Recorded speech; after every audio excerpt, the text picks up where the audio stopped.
Assalamualaikum warahmatullahi wabarakatuh. Kembali lagi bersama Dul'ar.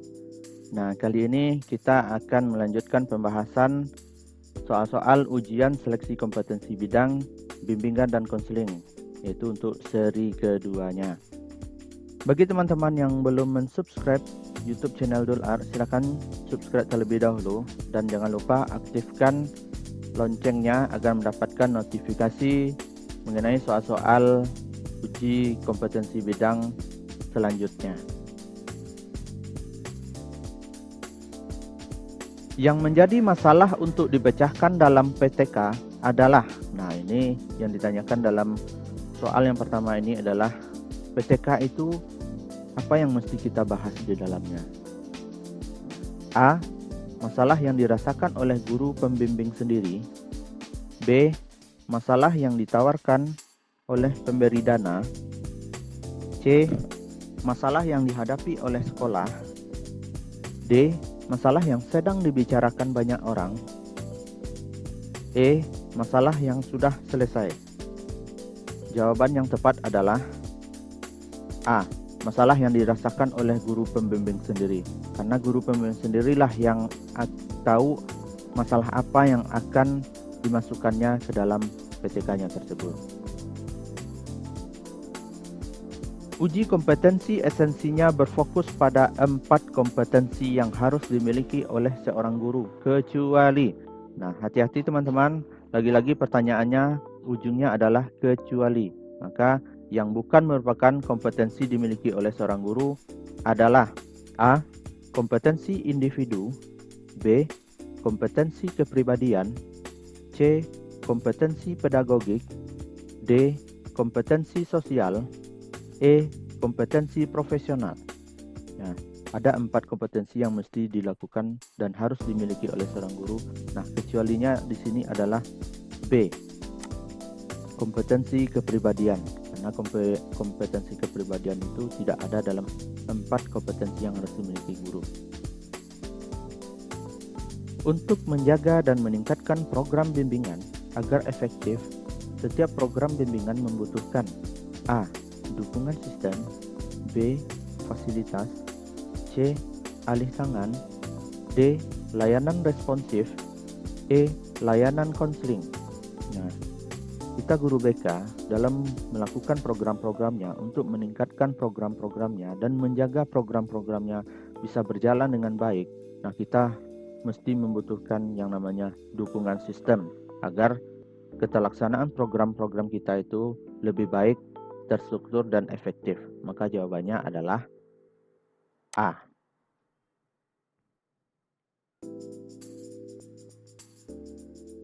Di bawah ini terdapat jenis layanan bimbingan konseling kecuali. Nah, lagi-lagi pertanyaan di ujungnya adalah kecuali. Berarti ada satu layanan yang bukan merupakan layanan bimbingan dan konseling. A. Layanan orientasi. B. Layanan mediasi. C. Layanan pemeliharaan dan pengembangan. D. Layanan penempatan dan penyaluran. E. Layanan informasi. Nah, teman-teman BK pasti sudah tahu semuanya layanan apa saja yang termasuk dalam 10 jenis layanan bimbingan konseling. Nah, jawabannya adalah C, karena layanan pemeliharaan dan pengembangan ini tidak ada dalam 10 jenis layanan bimbingan dan konseling. Proses konseling kelompok sangat bergantung pada kemampuan konselor. A. Mengaktifkan dinamika kelompok. B. Mengaktifkan diri dalam menguasai pembicaraan. C. Mencatat semua permasalahan. D. Mendokumentasikan segala permasalahan klien. E. Mengaktifkan klien. Nah, ini dalam pertanyaan ini dituntut seorang guru BK itu dalam konseling kelompok itu seperti apa. Nah, proses konseling kelompok itu bagaimana yang harus dilakukan oleh konselor itu. Maka jawabannya adalah A. Bagaimana seorang konselor atau pemimpin kelompok itu dalam kegiatan konseling kelompok itu bisa mengaktifkan dinamika kelompok tersebut agar kelompok itu bisa berjalan dengan baik dan mencair suasananya dan semuanya aktif. Yang dimaksud dengan identifikasi konsekuensi dalam wawancara asesmen adalah A. Mengenali peristiwa yang mendahului perilaku. B. Mengenali peristiwa yang mempertahankan perilaku. C. Mengenali faktor-faktor penyebab perilaku. D. Mengenali efek langsung dari perilaku. E. Mengenali perilaku. Nah, jawabannya adalah D. Bagaimana wawancara kita itu, identifikasi konsekuensi dalam wawancara itu bisa mengenali efek langsung dari perilaku apakah siswa kita atau klien kita. Judul pada penelitian tindakan kelas hendaknya dirumuskan secara singkat, spesifik, dan jelas. Karena, ini ditanyakan adalah judul dalam PTK kita nanti. Kenapa harus singkat? Kenapa harus spesifik dan jelas? A. Judul akan memudahkan peneliti untuk menyiapkan instrumen penelitian. B. Judul belum tentu dapat menggambarkan masalah yang akan diteliti dan tindakan yang dipilih sebagai solusi pemecahan masalah. C. Judul dapat menggambarkan masalah yang akan diteliti dan tindakan yang dipilih sebagai solusi pemecahan masalah. D. Judul akan memudahkan peneliti untuk melaksanakan penelitian. E. Judul tidak memudahkan peneliti untuk menyiapkan instrumen penelitian. Nah, jawaban yang tepat adalah C. Kenapa? PTK tersebut judulnya itu harus menggambarkan masalah yang akan kita teliti. Kemudian kita juga mengetahui apa saja tindakan atau solusi dalam melaksanakan pemecahan masalah sesuai dengan judul yang kita angkat tersebut. Yang boleh dilakukan oleh konselor dalam konseling kelompok adalah, ini kita sebagai seorang pemimpin kelompok atau guru BK-nya dalam konseling kelompok, apa yang mesti kita lakukan? Apa yang boleh dilakukan oleh seorang konselor? A. Berperan sebagai ayah atau ibu dalam kelompok. B. Mendorong ketidaksadaran klien. C. Merefleksikan konsekuensi kelompok. D. Mendorong kebiasaan kelompok. E. Memotivasi klien untuk percaya diri. Nah, jawabannya adalah C. Karena kita sebagai seorang pemimpin kelompok atau guru BK di dalam kegiatan konseling kelompok, kita bisa merefleksikan apa saja konsekuensi yang kita bahas di dalam konseling kelompok tersebut. Ada 4 bidang bimbingan yang mesti dikembangkan oleh guru bimbingan konseling. Apa saja bidang bimbingan tersebut? A. Bimbingan pribadi, bimbingan sosial, bimbingan belajar, bimbingan karir. B. Bimbingan pribadi, bimbingan pendidikan, bimbingan belajar, dan bimbingan karir. C. Bimbingan pribadi, bimbingan sosial, bimbingan belajar, dan bimbingan vokasional. D. Bimbingan pribadi, bimbingan sosial, bimbingan belajar, dan bimbingan pendidikan. E. Bimbingan pribadi, bimbingan vokasional, bimbingan belajar, dan bimbingan karir. Maka jawaban yang tepat adalah A. 4 bidang bimbingan yang ada dalam bimbingan konseling itu adalah bimbingan pribadi, bimbingan sosial, bimbingan belajar, dan bimbingan karir. Kompetensi akademik calon konselor meliputi kemampuan ke arah A. Kemampuan mengembangkan kurikulum BK. B. Memahami konseling yang hendak dilayani. C. Menyelenggarakan layanan bimbingan dan konseling. D.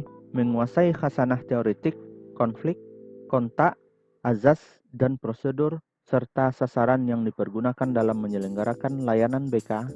E. Layanan bimbingan. Nah, ini kompetensi calon seorang konselor itu apa saja yang harus dimilikinya. Maka jawaban yang tepat adalah D. Seorang konselor tersebut harus menguasai khasanah teoretik, konflik, kontak, azas, prosedur, dan sasaran yang akan dipergunakan dalam menyelenggarakan layanan bimbingan dan konseling nantinya.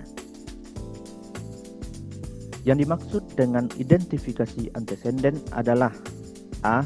Mengenali peristiwa yang mendahului perilaku. B. Mengenali peristiwa yang mempertahankan perilaku. C. Mengenali faktor-faktor penyebab perilaku. D. Mengenali efek langsung dari perilaku. E. Mengenali efek tidak langsung dari perilaku. Maka jawaban yang tepat adalah C. Identifikasi antecedent adalah untuk mengenali faktor-faktor penyebab perilaku. Sebagai seorang pendidik, konselor sekolah memiliki tugas utama yang harus dijalankan, yaitu, di sini ditanyakan adalah tugas utama dari seorang guru BK atau konselor sekolah. A. Menyelenggarakan pelayanan bimbingan dan konseling di sekolah. B. Mengembangkan program BK di sekolah. C. Menyusun, melaksanakan, mengevaluasi, dan mengembangkan program BK di sekolah. D. Mengevaluasi pelaksanaan program BK di sekolah. E. Mengembangkan program BK di sekolah. Jawabannya adalah C. Tugas utama dari seorang konselor atau guru BK itu adalah menyusun program, kemudian melaksanakan program tersebut, mengevaluasi, kemudian mengembangkan untuk kedepannya program tersebut di sekolahnya. Yang dimaksud dengan identifikasi konsekuensi program wawancara asesmen adalah A. Mengenali peristiwa yang mendahului perilaku. B. Mengenali peristiwa yang mempertahankan perilaku. C. Mengenal faktor-faktor penyebab perilaku. D. Mengenal efek langsung dari perilaku. E. Mengenal aspek tindakan dari gangguan perilaku.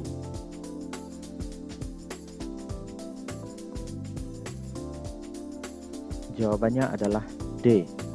Tujuan dari identifikasi konsekuensi dari program wawancara asesmen tersebut adalah untuk mengenal efek langsung dari perilaku yang ditampilkan oleh klien atau siswa kita.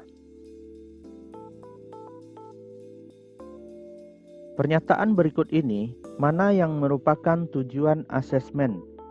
A. Untuk menetapkan keefektifan konseling. B.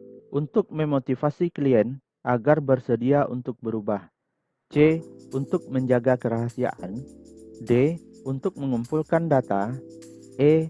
Untuk mengembangkan rencana perlakuan. Tujuan dari asesmen itu sebenarnya untuk apa sih? Tujuan asesmen itu adalah bagaimana kita bisa menetapkan konseling itu seperti apa yang mau dilakukan.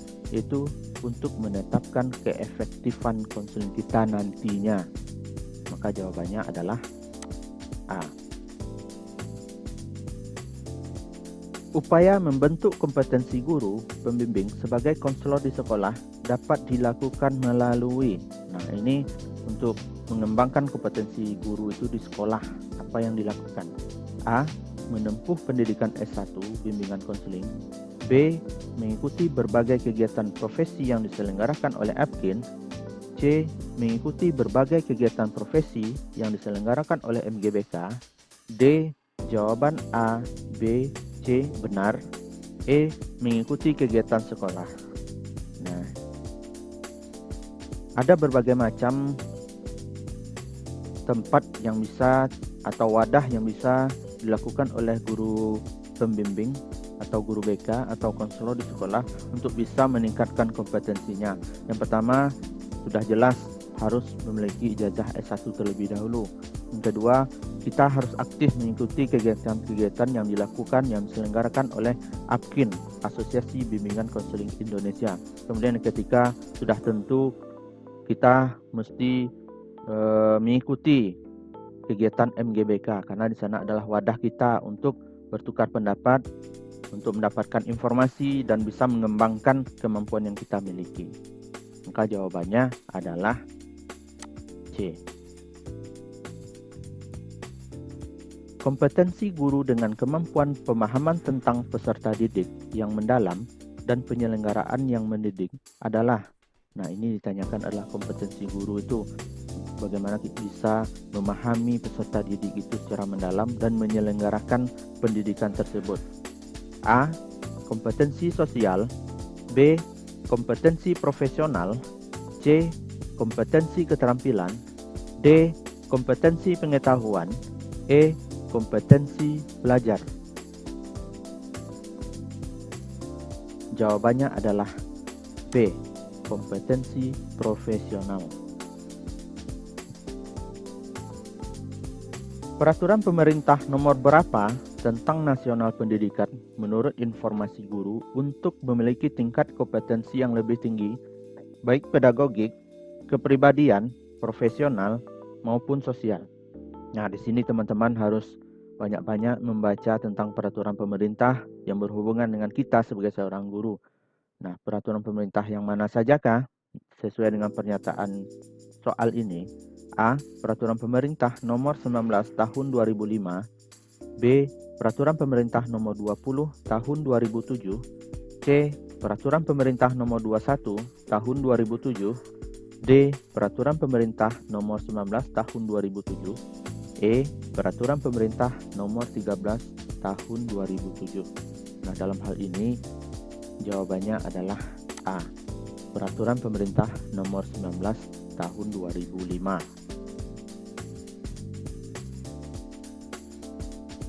Ada seorang siswa yang mempunyai masalah tidak tahu bagaimana menjalin komunikasi yang baik dengan teman sebayanya. Untuk membantu masalah siswa tersebut, dapat dilakukan strategi konseling yaitu, nah ini strategi konseling yang harus dilakukan oleh seorang guru BK atau konselor di sekolah nantinya kalau mendapatkan siswa permasalahannya sulit menjalin komunikasi yang baik, apakah dengan temannya, dengan gurunya, ataupun dengan masyarakat. Nah, apa strategi yang mesti dilakukan oleh seorang guru BK atau guru konselor sekolah nantinya? A. Asestif. B. Modeling. C. Cognitive Recontouring. D. Pengambilan keputusan. E.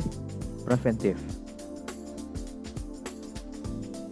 Jawabannya adalah B. Modeling. Kita bisa mencontohkan bagaimana contoh-contoh komunikasi yang baik, apakah itu melalui video, melalui buku, dan segala macamnya, agar siswa kita itu bisa mendapatkan pemahaman bagaimana menjalin komunikasi yang baik itu, baik dengan teman, orang tua, guru, maupun masyarakat nantinya. Kegiatan yang dilakukan dalam tahap pengakhiran bimbingan kelompok adalah A. Saling perkenalan dan pengungkapan diri. B. Tiap anggota mengemukakan masalah. C. Menetapkan masalah yang dibahas. D. Mengemukakan kesan dan harapan. E. Mengolah masalah. Nah, dalam hal ini kita mesti tahu runtutan dan runutan apa saja yang harus kita lakukan pada setiap tahap itu. Nah, dalam hal ini tahap pengakhiran dalam bimbingan kelompok yang mesti kita lakukan itu adalah D. Mengemukakan kesan dan harapan dari setiap anggota kelompok kita. Organisasi profesi yang menaungi profesi bimbingan konseling saat ini adalah, ini langsung kita jawab aja ya. Pasti teman-teman sudah tahu semuanya, yaitu APKIN, singkatan dari Asosiasi Bimbingan Konseling Indonesia.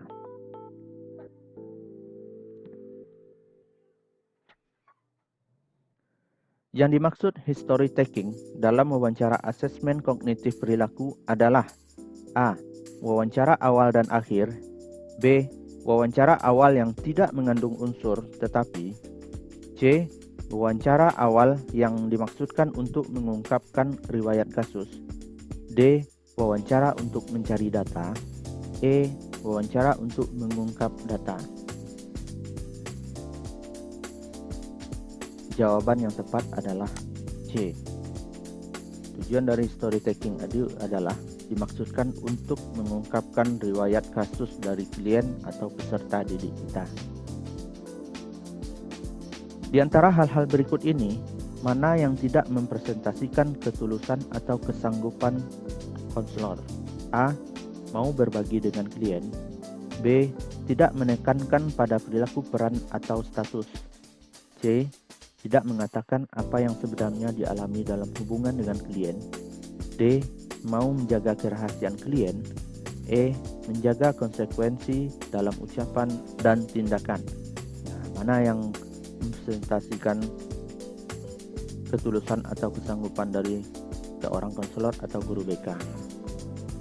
Jawabannya adalah E. Bagaimana guru BK itu atau konselor itu bisa menjaga konsekuensinya dalam setiap ucapannya ataupun tindakannya.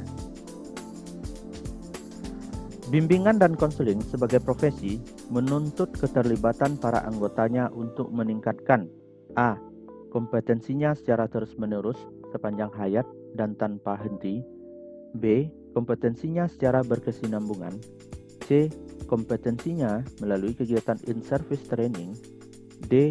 Kompetensinya bila diperlukan. E. Kompetensinya tidak diperlukan. Jawabannya adalah A. Bagaimana kita seorang guru BK itu atau konselor itu untuk meningkatkan kompetensi kita itu secara terus-menerus sepanjang hayat kita tanpa henti, karena belajar itu adalah sepanjang hayat kita mesti belajar, apalagi yang berhubungan dengan profesi kita sebagai guru BK atau konselor sekolah. Seorang guru yang telah memahami 1. Mengkaji berbagai gaya belajar peserta didik, 2. Berlatih mengidentifikasi gaya belajar peserta didik, dan 3. Berlatih mengidentifikasi gejala-gejala kesulitan belajar, termasuk pemahaman dalam bidang A. Sosial budaya, B. Karakteristik peserta didik, C. Gaya belajar, D. Penguasaan teori, E. Sosial. Nah, jawabannya adalah sesuai dengan pernyataan soal tersebut, yaitu berhubungan dengan gaya belajar, maka jawabannya adalah C. Insan cerdas komprehensif dan kompetitif yang tercermin pada kualitas keimanan, ketakwaan, akhlak mulia, kepribadian yang unggul, dan kompetensi estetis tersebut termasuk ranah. Nah, ini ditanyakan adalah ranah manakah insan yang cerdas komprehensif dan kompetitif menyangkut dengan keimanan? Jawabannya adalah B. Afektif, ranah sikap dari masing-masing siswa kita nantinya. Pengungkapan tujuan kegiatan bimbingan kelompok merupakan kegiatan yang dilakukan dalam tahap A. Pembentukan, B. Peralihan, C. Kegiatan, D. Pengakhiran, E. Awal. Nah, pengungkapan tujuan ini dalam kegiatan bimbingan kelompok ini masuk tahap berapa dia? Jawabannya adalah A, karena tujuan bimbingan kelompok, azas-azas bimbingan kelompok, kemudian penjelasan apa itu bimbingan kelompok dan apa tujuan bimbingan kelompok itu dibahas pada tahap pembentukan. Tahap di mana anggota kelompok atau klien diminta mengemukakan masalahnya. Nah, ini yang ditanyakan adalah bagaimana klien itu atau anggota kelompok itu diminta untuk mengemukakan masalahnya. A. Pembentukan, B. Peralihan, C. Kegiatan, D. Pengakhiran, E. Awal. Maka jawaban yang tepat adalah C. Kegiatan. Pada tahap kegiatan ini, semua anggota kelompok kita atau klien kita itu diminta untuk mengemukakan masalah apa saja yang dialaminya untuk dibahas nantinya secara bersama-sama. Peraturan pemerintah yang mengatur tentang guru adalah, nah lagi-lagi teman-teman mesti membaca setiap ada peraturan pemerintah dan hal-hal lainnya yang menyangkut dengan keguruan. A. Peraturan pemerintah nomor 74 tahun 2008. B. Peraturan pemerintah nomor 19 tahun 2007. C. Peraturan pemerintah nomor 22 tahun 2006. D. Peraturan pemerintah nomor 24 tahun 2006. E. Peraturan pemerintah nomor 20 tahun 2007. Jawabannya adalah A. Peraturan pemerintah nomor 74 tahun 2008. Nilai-nilai yang dibutuhkan dalam setiap guru di lingkungan pendidikan dalam rangka mencapai keunggulan adalah sebagai berikut, kecuali. Nah, hati-hati, lagi-lagi pernyataan soalnya menunjukkan kecuali. A. Amanah, profesional, dan bermotivasi tinggi. B. Belajar pada usia pendidikan untuk menguasai iptek. C. Bertanggung jawab, antusias, dan mandiri. D. Kreatif, disiplin, peduli, dan menghargai orang lain. E. Seorang guru yang tidak memahami peserta didiknya. Nah, jawaban pada soal ini adalah B. Belajar pada usia pendidikan untuk menguasai teks. Itu bukan nilai-nilai yang mesti dimiliki oleh seorang guru. Seperangkat rencana dan pengaturan mengenai tujuan, isi, dan bahan yang digunakan sebagai pedoman penyelenggaraan kegiatan pembelajaran untuk mencapai tujuan tertentu disebut A. Kurikulum, B. Silabus, C. RPP, D. KKM, E. Prota Promes. Jawabannya adalah kurikulum, karena di kurikulum itu termuat semua perangkat-perangkat dan rencana-rencana, kemudian aturan-aturan yang akan kita laksanakan nantinya dan menjadi pedoman penyelenggaraan kegiatan pembelajaran kita di sekolah. Baik teman-teman, demikian contoh soal-soal ujian seleksi kompetensi bidang jurusan bimbingan konseling. Dan jangan lupa kepada teman-teman yang belum mensubscribe, silahkan subscribe channel ini dan aktifkan tanda loncengnya untuk mendapatkan notifikasi tentang soal-soal ujian kompetensi bidang jurusan bimbingan konseling selanjutnya. Demikian, Assalamualaikum warahmatullahi wabarakatuh.